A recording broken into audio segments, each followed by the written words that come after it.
Okay, so as I say, without further ado, I'm going to introduce you again to Stephen Skelley. So, Stephen, your 5 minutes starts now. Okay, I'll be quick. Hi, everyone. Just thank you so much for everyone taking part today.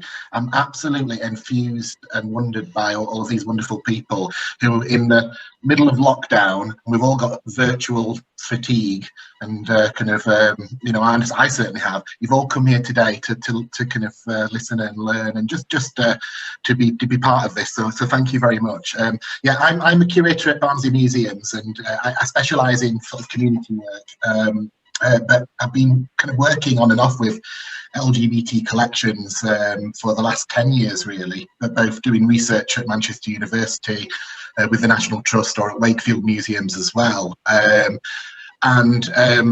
I have been up and down the country and kind of spoken to many curators and looked at displays that have themes or are interpreted with LGBT, and it's few and far between or quite tokenistic, really. Kind of, we tend to get something that's there for a minute or for History Month, and then it kind of goes. There isn't a lot of permanence in a lot of galleries, although things are changing. So.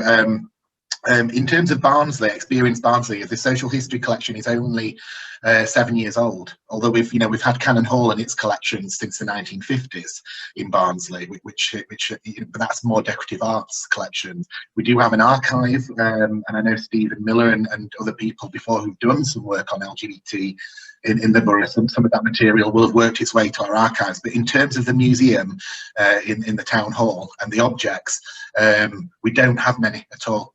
We're a fledgling collection, really. So I suppose it's my job to try and represent the district and the history of the district and all the people of the district as best I can.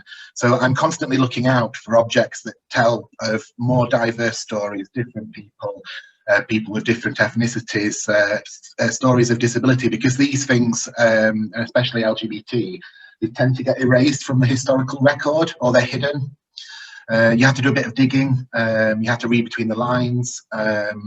Certainly, so it's a lot of work in finding older objects and older stories. But equally, I'm collecting in the here and now as well. So I'm collecting things from people, like Roblox is the new thing, isn't it? I really want a kind of Minecraft or some Roblox Lego for the collection, because that's the new craze. So we're collecting the here and now, so that and I see as being the repository of Barnsley's memory box. So my main call out to everyone in this group now who has a link to Barnsley, be it in the past or present, please do email Jane and pass on your details to me if you have anything, from a postcard to a shoe to a pair of glasses, whatever it is that you might want to donate to the museum that might have in some way a link to LGBT, because I do want at some stage for us to have a fantastic, big, inclusive exhibition and more LGBT stories woven into the natural tapestry of our social history displays. So nothing tokenistic, and things that aren't always interpreted as LGBT, but they have that story there as well when we do want to pull out that aspect of history, because it is important that, certainly for me, when I was growing up, if I went into a museum and I saw some stories from LGBT people, that would have made me feel more welcome in society. So it's important. So please do send your stuff in. I need it. Okay, that's me.